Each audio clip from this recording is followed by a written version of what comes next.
Hello everyone, welcome to the channel the UTC ચેનલમાં હું મનીષ પરમાર ફરી એકવાર આપ સૌનું હાર્દિક સ્વાગત કરું છું.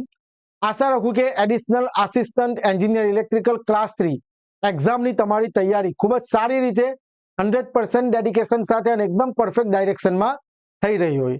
આપ સૌ જાણો છો તેમ આપણે આપણી યુટ્યુબ ચેનલ ધ યુટીસી પર એમસીક્યુ સિરીઝ સ્ટાર્ટ કરી છે આ એક્ઝામની તૈયારી માટે, કે જેમાં આજે 8મા નંબરનો એમસીક્યુ સેશન છે કે જેની અંદર આપણે એઝ પર સિલેબસ જે સિલેબસ આપ્યો છે તેના મુજબ આપણે એમસીક્યુ કરાવી રહ્યા છે, કે જેમાં ઇલેક્ટ્રિક મોટર અને ટ્રાન્સફોર્મરના એમસીક્યુ આપણે કવર કરી રહ્યા છે, જે તમારી એક્ઝામની તૈયારીમાં તમને ખૂબ જ મદદરૂપ થશે. તો સૌપ્રથમ જે વિદ્યાર્થીઓ આ ચેનલ પર નવા હોય, વિડીયો પહેલીવાર જોઈ રહ્યા હોય તો ચેનલ સબસ્ક્રાઇબ કરી દેજો, બેલ આઇકન પ્રેસ કરી દેજો કે જેથી આ એક્ઝામ રિલેટેડ કોઈ પણ નવો વિડીયો અપલોડ થાય એની નોટિફિકેશન તમને મળી રહે.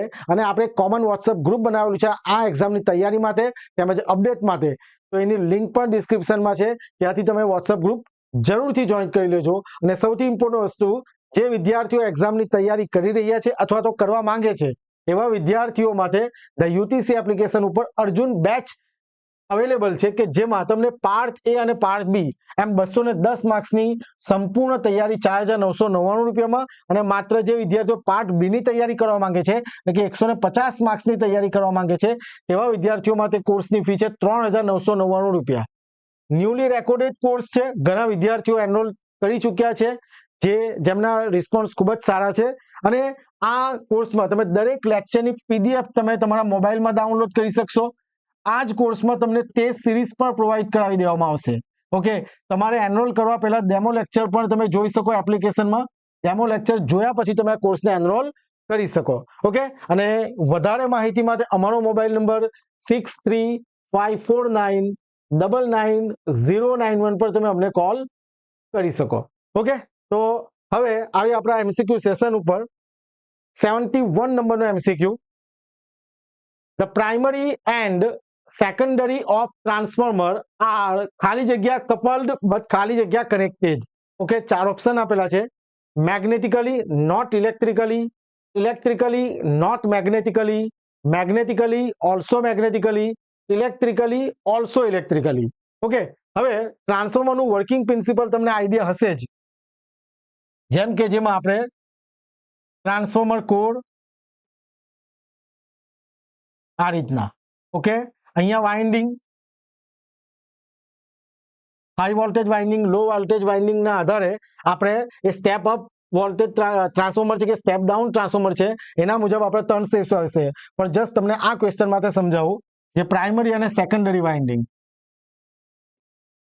ઓકે, હવે જેવો અહીંયા કરંટ ફ્લો થશે, જેવો આપણે સપ્લાય આપીશું એટલે ફ્લક્સ પ્રોડ્યુસ થાય. આ ફ્લક્સ જે છે ત્યાં લિંક થશે સેકન્ડરી સાથે, અને સેકન્ડરી સાથે જે ફ્લક્સ લિંક થાય છે ત્યારબાદ induction principle E by N d phi dt ના આધારે એમાં EMF પ્રોડ્યુસ થશે, તમને આઉટપુટ વોલ્ટેજ મળશે. ઓકે, તો અહીંયા તમે એક વસ્તુ જોઈ શકો કે જે પ્રાઇમરી અને સેકન્ડરી, જે આ પોર્શન અને આ પોર્શન ઇલેક્ટ્રિકલી કનેક્ટેડ નથી, પણ આ ફ્લક્સ અહીંયા લિંક થાય છે. સમજાય છે વાતમાં? જ્યારે આપણે સપ્લાય આપીએ છીએ પ્રાઇમરીને, તો જ્યારે જે ફ્લક્સ પ્રોડ્યુસ થાય છે ફાઈ, મેગ્નેટિક ફ્લક્સ, ચુંબકીય ક્ષેત્ર, એ સેકન્ડરી સાથે લિંક થાય છે અને ત્યારબાદ આઉટપુટ તમને મળે છે. એટલે ઇલેક્ટ્રિકલી કનેક્ટેડ નથી, બટ મેગ્નેટિકલી કનેક્ટેડ છે, એટલે કે મેગ્નેટિકલી કપલ્ડ છે. સમજાય છે વાતમાં? તો આનો સાચો આન્સર શું આવશે? ધ પ્રાઇમરી અને secondary of transformer are magnetically coupled. બરાબર ને? આ ફ્લક્સ જે પ્રાઇમરીનો જે ફ્લક્સ પ્રોડ્યુસ થાય છે ફાઈ, એ ક્યાં લિંક થાય છે? સેકન્ડરી સાથે. તો એમાં કોઈ કરંટ અહીંયાથી કોઈ ફ્લો થતો નથી, રાઈટ? એટલે magnetic coupled but not electrically connected, electrically connected હોતા નથી. એટલે આપણો option A is a right answer. સમજાય છે વાતમાં? ટ્રાન્સફોર્મરમાં જે પ્રાઇમરી અને સેકન્ડરી છે તે મેગ્નેટિકલી કપલ્ડ હોય છે, ચુંબકીય રીતે, ચુંબકીય ક્ષેત્રની રીતે, બટ એમાં કોઈ ઇલેક્ટ્રિકલી કનેક્ટેડ હોતું નથી. સિમ્પલ ક્વેશ્ચન છે, બધાને આવડતો જશે. 72 નંબર ક્વેશ્ચન, ઇમ્પોર્ટન્ટ ક્વેશ્ચન, ઘણી બધી એક્ઝામમાં પૂછાયો છે. We laminate transformer core to reduce. ટ્રાન્સફોર્મરના કોડને આપણે લેમિનેટ કરીએ છીએ શા માટે? રિડ્યુસ એટલે શું? ઘટાડવા માટે. 4 ઓપ્શન છે: eddy current loss, hysteresis loss, both eddy current and hysteresis loss, ohmic loss. 4 option તમને આપેલા છે. હવે પહેલા તો તમે કોરનું લેમિનેશન અહીંયા મેં મૂકેલું છે, જોઈ લો. Single lamination and laminated core, બરાબર, તમને ઇમેજમાં દેખાતું જ હશે. ઓકે, સિંગલ લેમિનેશન અને આ રીતના લેમિનેટ કરેલું છે, રાઈટ. તો એનો સૌથી મોટો એડવાન્ટેજ એ છે કે શું રિડ્યુસ કરશે? Eddy current loss. Option A is our right answer. હવે જો અહીંયા આગળ બીજી પણ ઇમેજ મૂકેલી છે મેં. સોલિડ કોર, આ રીતના આખું એક સોલિડ કોર આપણે મૂકી દઈએ છીએ, લોખંડનો ટુકડો એવું સમજીએ ખાલી, બરાબર છે. તો એમાં જે સર્ક્યુલેટિંગ કરંટ છે, બરાબર, તેના લીધે એડી કરંટ લોસ કેવો થાય? વધારે થશે. પણ જો તમે થીક લેમિનેશન ની જગ્યાએ થિન લેમિનેશન કરશો તો જે એરિયા છે, જેમ કે જો સમજો અહીંયા બતાવું, R is equal to rho L by A ને V બરાબર IR પરથી I ઇઝ ઇક્વલ ટુ શું? V upon R. સમજો. હવે આપણે શું કરીએ છીએ? પહેલા આ રીતના એક આખું thick lamination solid core use નથી કરતા, પણ શું કરીએ છીએ? આવી રીતના ટુકડા આવી રીતના સ્ટેક કરતા જઈએ છીએ, લેમિનેટ કરતા જઈએ છીએ. એટલે જે કરંટને ફ્લો થવા માટે એરિયા છે તે શું થાય છે? ઘટે છે. જોજો, ક્ષેત્રફળ ઘટે છે. સમજાય છે વાતમાં? એડી કરંટ લોસ કેવી રીતના રિડ્યુસ થાય છે એની વાત કરું છું આપણે. અહીંયા શું થાય છે? જો આખો એરિયા ને આ એરિયા જો, અહીંયા જે કરંટને ફ્લો થવા માટેનો એરિયા વધારે છે, અહીંયા એરિયા કેવો છે? ઘટે છે. કારણ કે આપણે શું કરેલું છે? લેમિનેટ કરેલું છે. જો એરિયા ઘટે એટલે કે ક્ષેત્રફળ ઘટે તો અવરોધ વધે. આ ફોર્મ્યુલા પ્રમાણે R વધે ને I is equal two V બરાબર R, V અપોન R. જો R વધશે તો I શું થાય? ઘટે. સમજાય છે વાતમાં? એટલે એડી કરંટ ઘટે તો એડી કરંટના લીધે જે લોસ છે તે પણ શું થાય છે? રિડ્યુસ થાય છે. આનું એક પરફેક્ટ એક્સપ્લેનેશન. સમજાય છે વાતમાં? એટલે તમને બિલકુલ યાદ રહેશે, આ ફોર્મ્યુલા પરથી છે. Option A is our right answer. ને ઘણી બધી એક્ઝામમાં આ ક્વેશ્ચન પૂછાઈ ગયો છે. યાદ રાખો કે તમે જ્યારે તૈયારી કરો છો, બરાબર, તમને થોડો આઈડિયા હોવો જોઈએ કે ભાઈ કયા પ્રકારના MCQ આવી શકે. ઘણા બધા લોકો એક જ સાથે તૈયારી કરતા હોય. કોમ્પિટિટિવ એક્ઝામ છે, તમે કોઈ કોલેજ લેવલની એક્ઝામ નથી આપી રહ્યા કે જેમાં તમે કંઈ પણ લખીને આવશો અથવા તો પેજ ભરશો, માર્ક્સ મળી જશે, એવું નથી હોતું. આમાં કોમ્પિટિટિવ એક્ઝામ એટલે તમને કન્સેપ્ચ્યુઅલી તમને કન્સેપ્ટ બધા ખબર હોવા જોઈએ કે આ રીતના આમ થશે, ત્યારે ને ત્યારે તમારી એક્ઝામ પાસ થઈ શકે. સમજાય છે વાતમાં? એટલે જે પણ થિયરી તમે વાંચો છો, વ્યવસ્થિત રીતે એને કન્સેપ્ચ્યુઅલી સમજવાનો પ્રયત્ન કરવાનો. અહીંયા તમે જોઈ શકો કે રીઝન શું છે કે જેના લીધે આપણે એડી કરંટ લોસ ઘટે છે, તે મેં તમને અહીંયા સમજાવ્યું. ઓકે, ચાલો નેક્સ્ટ ક્વેશ્ચન 73. આ પણ ઘણી બધી એક્ઝામમાં ક્વેશ્ચન પૂછાયો છે ને આ તો તમે જોયું જ હશે. ઘણી બધી એક્ઝામમાં પૂછાયો છે question. The full load copper loss of a transformer is 1600 watt. જે ફૂલ લોડ કોપર લોસ છે ટ્રાન્સફોર્મર કેટલો છે? 1600 વોટ છે. At half load the copper loss will be. જે કોપર લોસ હાફ લોડ પર કેટલો થાય? 6400 1600 800 400. એક સિમ્પલ ફોર્મ્યુલા યાદ રાખી લેવાનું છે તમારે. જે ફૂલ લોડ કોપર લોસ અને હાફ લોડ પર, એટલે જે કોપર લોસ છે, okay, P copper loss at X load factor X square copper loss at full load. બરાબર, આ ફોર્મ્યુલા યાદ રાખી લેવાનું છે. આના બેસિસ પર ઘણા બધા MCQ પૂછાઈ ગયા છે એક્ઝામોમાં. હવે અહીંયા X છે તે લોડ ફેક્ટર છે, એ પણ મારે સમજાવવાનું હોય તો મેં તમને કીધું તે પ્રમાણે આપણે એક્ઝામ જે ક્વેશ્ચન છે તેને આપણે સમજીશું, બાકી આ લાંબી થિયરી થઈ જાય. ઓકે, ચાલો હવે આની અંદર શું છે જોજો. X એટલે શું? Load factor. ને તમને શું કીધું છે? Half load. એટલે X બરાબર કેટલા આવશે? 1/2. X ઇઝ ઇક્વલ ટુ કેટલા? 1/2. તો આપણે જોજો copper loss at half load એટલે 1/2. X બરાબર 1/2 શું થશે? તો 1/2 નો square multiply by full load copper loss કેટલો આપેલો છે આપણને? 1600. ચાલો 1/2 એટલે 2 નો સ્ક્વેર કેટલો? 4, 2 નો વર્ગ 4 ને આ 1600 તો 400. એટલે આન્સર શું આવશે? 400 watt. Option D is our right answer. સમજાય છે વાતમાં? ઇમ્પોર્ટન્ટ ફોર્મ્યુલા છે, ઘણી બધી એક્ઝામમાં આ ફોર્મ્યુલા બેઝડ MCQ પૂછાઈ ગયા છે, એટલે તમને આ ફોર્મ્યુલા આવડવું જોઈએ. ત્યાં X એટલે શું? તો લોડ ફેક્ટર. બરાબર છે. Next MCQ. The transformer which is more feasible to use in the distribution end should be. જે ટ્રાન્સફોર્મરનું જે વાઇન્ડિંગ છે તે star delta, delta star, Scott, delta delta. બરાબર છે. હવે જરા જોજો અહીંયા આગળ જે ડિસ્ટ્રીબ્યુશન તરફ છે, જેમ કે સિંગલ ફેઝ, આપણા ઘરે પર તમે જોયું હશે એક ફેઝ આવશે અને એક ન્યુટ્રલ આવશે, ત્યારે આપણને 230 મળે છે. સમજાય છે વાતમાં? લાઈન જે વોલ્ટેજ આવે છે તે, રાઈટ. હવે અહીંયા આગળ જે ડિસ્ટ્રીબ્યુશન તરફ છે આપણે એક ફેઝ અને ન્યુટ્રલ જોઈએ છે, એટલે જે ટ્રાન્સફોર્મરનું જે વાઇન્ડિંગ છે સેકન્ડરી વાઇન્ડિંગ, એટલે પ્રાઇમરી વાઇન્ડિંગ જે છે તે કયું કનેક્ટેડ હોવું જોઈએ? ડેલ્ટા. જોજો, અને જે સેકન્ડરી છે તે કયું કનેક્ટેડ હશે? સ્ટાર. શાના માટે? કારણ કે આપણને શાની જરૂર છે? એક ન્યુટ્રલની જરૂર છે. સમજાય છે વાતમાં?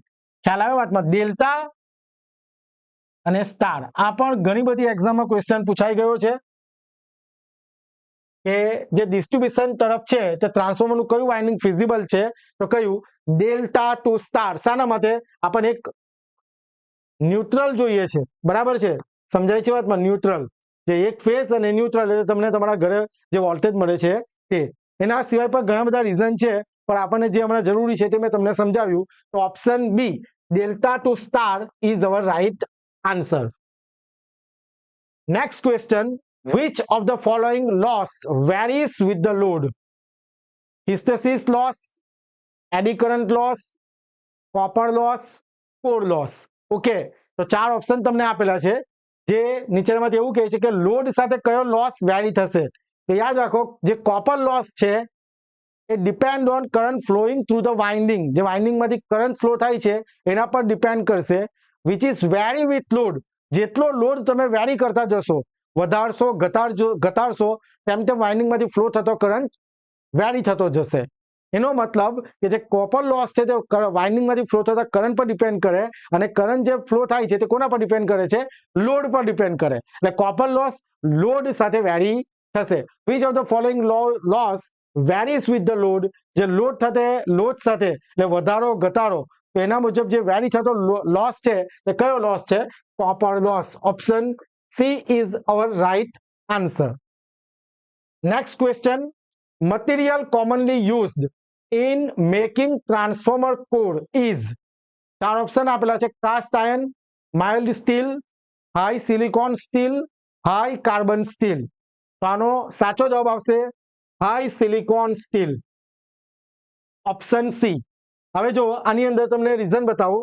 જે સિલિકોન સ્ટીલ છે તે ફેરોમેગ્નેટિક મટીરિયલ છે. ફેરોમેગ્નેટિક મટીરિયલ સિમ્પલ વસ્તુ છે. ટ્રાન્સફોર્મરનું જે કોર છે એ આપણે સિલિકોન સ્ટીલમાંથી બનાવીએ છીએ. એનું જો સિમ્પલ રીઝન તમને આપવું હોય કે હિસ્ટેરેસિસ લોસ છે તે ઓછો થાય. કેવી રીતના? આની પ્રોપર્ટીઝ શું છે?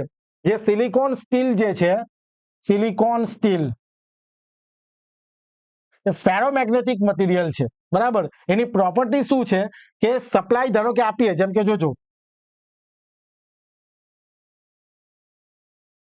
આ કોઈ અધર મટીરિયલ છે, બરાબર. હમણાં સપ્લાય કનેક્ટ કરેલું નથી, બરાબર. આ ફેરોમેગ્નેટિક મટીરિયલ સિલિકોન સ્ટીલ જ છે, સમજો હમણાં. હવે આની અંદર ડાયપોલ મોમેન્ટ પહેલા અસ્તવ્યસ્ત ગોઠવાયેલી હોય. જોજો, આપણને ખ્યાલ છે કે કોઈ પણ મટીરિયલમાંથી, એટલે કે કંડક્ટરમાંથી જે કરંટ ફ્લો કરીએ તો એની આજુબાજુ શું પ્રોડ્યુસ થાય? ચુંબકીય ક્ષેત્ર. હવે અહીંયા કોઈ પણ ફેરોમેગ્નેટિક મટીરિયલ તરીકે સિલિકોન સ્ટીલને આપણે લીધું છે. મારા ડાયપોલ મોમેન્ટ બધી અસ્તવ્યસ્ત ગોઠવાયેલી છે. હવે અહીંયા શું કરું છું મેં? જેવો સપ્લાય કનેક્ટ કરું, સમજો વાતમાં, જેવો આપણે સપ્લાય કનેક્ટ કરીએ છીએ એટલે શું થશે? આની અંદર ચુંબકીય ક્ષેત્ર પ્રોડ્યુસ થાય. તો આમાં શું થશે? આ બધી ડાયપોલ મોમેન્ટ જે છે, જો તો ખાલી રીઝન બતાવું છું કે શા માટે. આ તો ખાલી જસ્ટ તમારા નોલેજ માટે, બરાબર. શા માટે આપણે સિલિકોન સ્ટીલને કોર તરીકે યુઝ કરીએ છીએ, બીજું મટીરિયલ કેમ યુઝ નથી કરતા, એનું ડિટેલમાં જરા સોલ્યુશન બતાવું છું, બીજું કંઈ નથી. ઓકે, બધી જે ડાયપોલ મોમેન્ટ છે એક જ ડાયરેક્શનમાં ગોઠવાઈ જશે, એટલે ચુંબકીય ક્ષેત્ર પ્રોડ્યુસ થાય છે. હવે જરા જોજો, ફરીથી જ્યારે મેં સપ્લાયને રિમૂવ કરું છું, જોજો, જેમ કે તમે લોખંડનો એક સળિયો લો, એમાંથી કરંટ પસાર કરો તો ચુંબકીય ક્ષેત્ર ઉત્પન્ન થાય. હવે કરંટ પસાર બંધ કરી દઈએ, સપ્લાય નથી આપતો, તો લોખંડનો ટુકડો એઝ ઇટ ઇઝ કન્ડિશનમાં રહી જાય. સિલિકોન સ્ટીલમાં શું થાય છે તે જરા જોજો. આમાં શું છે કે સપ્લાય આપ્યો છે એટલે બધી જે ડાયપોલ મોમેન્ટ બધી એક જ ડાયરેક્શનમાં ગોઠવાઈ ગઈ, એટલે કે ચુંબકીય ક્ષેત્ર પ્રોડ્યુસ કરે છે, બરાબર છે. હવે શું છે સમજો વાતમાં. જો સપ્લાય આપણે રિમૂવ કરી દઈએ, હવે ફરીથી સપ્લાય અહીંયાથી કાઢી નાખ્યો, અહીંયા આપણે શરૂઆતમાં આપણે નહીં હતો, પછી આપ્યો સપ્લાય, તો આ રીતના ચુંબકીય ક્ષેત્ર પ્રોડ્યુસ કરે છે. હવે સપ્લાય ફરીથી રિમૂવ કરી દઈએ તો શું થવું જોઈએ? એ ચુંબકીય ક્ષેત્ર ગુમાવી દેવું જોઈએ, એમાં ફરીથી નોર્મલ મટીરિયલ બની જવું જોઈએ ને, જે રીતના આપણે લોખંડ હતું. પણ આમાં શું થાય છે કે અમુક જે ડાયપોલ મોમેન્ટ છે ને, તો હજુ પણ એ કન્ડિશનમાં જ રહે છે. સમજો વાતમાં, એ જ કન્ડિશનમાં રહે છે. મતલબ કે આમાં સપ્લાય રિમૂવ કરીએ છીએ, સપ્લાય હટાવી દઈએ છતાં પણ એમાં ચુંબકીય ક્ષેત્ર રહે છે. That is the property of silicon steel ferromagnetic material. સમજાય છે વાતમાં? એના લીધે જો હજુ પણ સપ્લાય રિમૂવ કર્યા પછી પણ આની અંદર મેગ્નેટિક ફિલ્ડ છે હજુ પણ. સમજાય છે વાતમાં? હવે આ જ વસ્તુ કે જેને આપણે જો કોર તરીકે યુઝ કરીએ ને, તો એમાં છે ને લોસ આવે. જોજો, હિસ્ટેસિસ લોસ એટલે કઈ રીતના? તો આ રીતના તમે કર્વ જોયો હશે. જેમ કે આ સપ્લાય આપણે એસી સાથે વર્ક કરીએ છીએ, જો આમ જેટલો કરંટ તમે પસાર કરો તો ચુંબકીય ક્ષેત્ર પ્રોડ્યુસ થાય. તો તમે આમાં જતા જોજો, અહીંયાથી જેમ જેમ આપણે કરંટ વધારીશું અહીંયા સુધી વધારીએ એટલે આ રીતના કર્વ બનતો જાય છે. બી અને એચ વિશે કહું, બી એચ કહું. ઓકે, હવે અહીંયા મેક્સિમમ વેલ્યુ પછી કરંટ શું થાય છે? ઘટે છે. એટલે આ ડાયરેક્શન ચેન્જ થશે આ રીતના. હવે અહીંયા આવીને કરંટ ઝીરો થઈ ગયો, આઈ બાબત ઝીરો. પણ જો અહીંયા મેગ્નેટિક ફિલ્ડ ઝીરો થતું નથી. જો આ છે ને આટલું હજુ પણ, આ સમજાય છે અંતમાં? એ રિટેન્ટિવિટી કહેવાય, એની આખી પ્રોપર્ટી છે રિટેન્ટિવિટી, કોહેસિવિટી, આ બધી પ્રોપર્ટી આવે. પણ આ જસ્ટ સમજાવું છું, તમને ખ્યાલ નહીં હોય તો. કરંટ આ રીતે ધીરે ધીરે વધતો જાય છે. અહીંયા સેચ્યુરેશન પોઈન્ટ પર પછી કરંટ ઘટે એટલે ચુંબકીય ક્ષેત્ર પણ ઘટે. હવે અહીંયા આવીને કરંટ ઝીરો થઈ ગયો, મતલબ ચુંબકીય ક્ષેત્ર ઝીરો થઈ જવું જોઈએ, પણ આ ઝીરો થતું નથી. જોવું સમજાય છે વાતમાં? આ જ પ્રોપર્ટી છે ફેરોમેગ્નેટિક મટીરિયલની. ફરીથી પછી નેગેટિવ ડાયરેક્શનમાં આ રીતના કહું છે. આખી લાંબી થિયરી છે, પણ શોર્ટમાં ફિનિશ કરું છું, બરાબર? તો આ જે છે ને એને બીએચ કર્વ કહેવાય, હિસ્ટેસિસ લૂપ. અને શું કહેવાય? હિસ્ટેસિસ લૂપ, હિસ્ટેસિસ લૂપ. અને આના લીધે જે લોસ થાય તે કયો? હિસ્ટેસિસ લોસ. હવે જો તમે આની જગ્યાએ કોઈ બીજું મટીરિયલ વાપરો ને, સિલિકોન સ્ટીલ ફેરોમેગ્નેટિક મટીરિયલની જગ્યાએ, તો શું હોય કે આનો જે ગ્રાફ આવે ને, આ જે ગ્રાફ આવે તે કેવો આવે? આ રીતના આવે, જરા મોટો આવે. સમજાય વાતમાં? આમ. હવે આવો જો ગ્રાફ વધારે હોય તો એરિયા વધારે તો લોસ વધારે. તો સિલિકોન સ્ટીલમાં આ જે લૂપ છે એ નેરો આવે છે, પાતળી. લોસ પર કેવો થાય છે? ઓછો થાય છે. એટલા માટે આપણે ટ્રાન્સફોર્મરનું જે કોર છે, જે ટ્રાન્સફોર્મર જે કોર છે તેમાં કયું મટીરિયલ યુઝ કરીએ છીએ? High silicon steel. આ તો રીઝન તમને કીધું. સમજાય છે વાતમાં? આ રીતના બધી થિયરી આપણે કન્સેપ્ચ્યુઅલ સમજાવેલી છે કોર્સમાં, પણ ઇમ્પોર્ટન્ટ નથી એટલે મેં તમને સમજાવી દીધું કે સિલિકોન સ્ટીલ જ શા માટે આપણે યુઝ કરીએ છીએ. ઓકે, તો આઈ હોપ કે તમને આન્સર ખ્યાલ આવી ગયો હશે. Option C, high silicon steel is our right answer. Next question, Buchholz relay is voltage sensitive device, current sensitive device, frequency sensitive device, gas actuated device. આ પર ક્વેશ્ચન પૂછાઈ ગયો છે. Option D is our right answer, gas actuated device. બરાબર, અહીંયા image મૂકેલી છે, bubbles થશે અને આ જે હિંગ પોઈન્ટ છે તેને પહેલા એલાર્મ, જો નાનો ફોલ્ટ હશે તો ઓકે, અને જો રિમૂવ થઈ જાય, વધારે હશે ઇન્સિપન્ટ ફોલ્ટ, તો એ એલાર્મ અહીંયા શું થઈ જાય? ઓપન થઈ જશે. આખું વર્કિંગ છે, પણ મેં તમને કીધું તે પ્રમાણે શું છે? ગેસ એક્ચ્યુએટેડ રિલે છે. આ એની રિયલ ઇમેજ છે, તમે જોઈ શકો. બરાબર, કે જે ઓઇલ ટ્રાન્સફોર્મર છે તેમાં આપણે આ યુઝ કરતા હોઈએ છીએ. Okay, Buchholz relay is gas actuated device, right? Next question, which of the following does not change in a transformer? આ તો બધાને આવડવું જ જોઈએ. ઓકે, આ બધાને આવડવું છે. ઘણા બધા વિદ્યાર્થીઓ વિડીયો જુએ છે, પણ જે મેં ક્વેશ્ચન કહું છું કે આનો આન્સર કમેન્ટ કરો, તો હજુ કરતા નથી. ઓકે, તો કમેન્ટ કરશો તો તમને વધારે આઈડિયા આવશે. આનો આન્સર શું હોય તે તમને આવડવું જોઈએ, કારણ કે ટ્રાન્સફોર્મર એક બેઝિક ક્વેશ્ચન કહેવાય કે ટ્રાન્સફોર્મર નીચેનામાંથી શું ચેન્જ થતું નથી. ના, અમુક એક્ઝામમાં ક્વેશ્ચન આ પણ પૂછાઈ ગયો છે. ઓકે, 4 ઓપ્શન આપેલા છે: current, voltage, frequency, all of the above. તો આનો ક્વેશ્ચનનો આન્સર તમારે કમેન્ટ કરવાનો છે, શું આવશે તે સાચો જવાબ. Okay, next question, efficiency of power transformer is the order of. આ પણ ઇમ્પોર્ટન્ટ ક્વેશ્ચન છે. આનો સાચો જવાબ આવશે 98%. બરાબર, જે ટ્રાન્સફોર્મર છે, પાવર ટ્રાન્સફોર્મરની જે એફિશિયન્સી 95 થી 99% વચ્ચે હોય જ છે. બરાબર છે, તો આનો સાચો જવાબ આવશે 98%. બરાબર છે. ચાલો, next question, the transformer ratings are usually expressed in terms of. ટ્રાન્સફોર્મરનું જે પ્લેટ હોય, બરાબર, તો એની ઉપર જે રેટિંગ છે તે શેમાં બતાવેલું હોય છે? kVA માં. Okay, option D is our right answer. The transformer rating are usually expressed in terms of kVA. Okay, next question. Okay, તો 80 સુધી ક્વેશ્ચન છે ટ્રાન્સફોર્મર બેઝડ અને ઇમ્પોર્ટન્ટ એમસીક્યુ આપણે કવર કરેલા છે જે તમારી પરીક્ષામાં તમને મદદરૂપ થશે. ઓકે, આઈ હોપ કે તમને બધા એમસીક્યુ ખ્યાલ આવી ગયો હોય. જે ક્વેશ્ચનનો મેં આન્સર પૂછેલો છે જરૂરથી કમેન્ટ કરો. અને જે વિદ્યાર્થીઓ ખરેખર આ એક્ઝામની તૈયારી કરી રહ્યા છે, કારણ કે ઘણા વિદ્યાર્થીઓનો કોલ આવે છે કે સર અમે તમારા વિડીયો રેગ્યુલર બેઝિસ પર જોઈએ છે અને અમને મદદ મળે છે. તો જો તમે ખરેખર એક્ઝામની સિરિયસલી પ્રિપેરેશન કરતા હોય તો અર્જુન બેચ ખરેખર તમને ખૂબ જ મદદરૂપ થશે. ઓકે, બધી જ વસ્તુની તૈયારી કરાવી દેવામાં આવશે. ટેસ્ટ સિરીઝ પણ પ્રોવાઈડ કરેલી છે. વેલિડિટી અપ ટુ એક્ઝામ છે. ડેમો લેક્ચર છે, જોઈ લો અને ત્યાર પછી તમે કોર્સને એનરોલ કરી શકો. ઓકે, તો મળીએ એમસીક્યુ સેશનના નેક્સ્ટ વિડીયોમાં કે જ્યાં આપણે બીજા ઇમ્પોર્ટન્ટ એમસીક્યુ કરાવીશું. મળીએ નેક્સ્ટ લેક્ચરમાં, નેક્સ્ટ વિડીયોમાં. Thank you very much. જય હિન્દ, જય ભારત.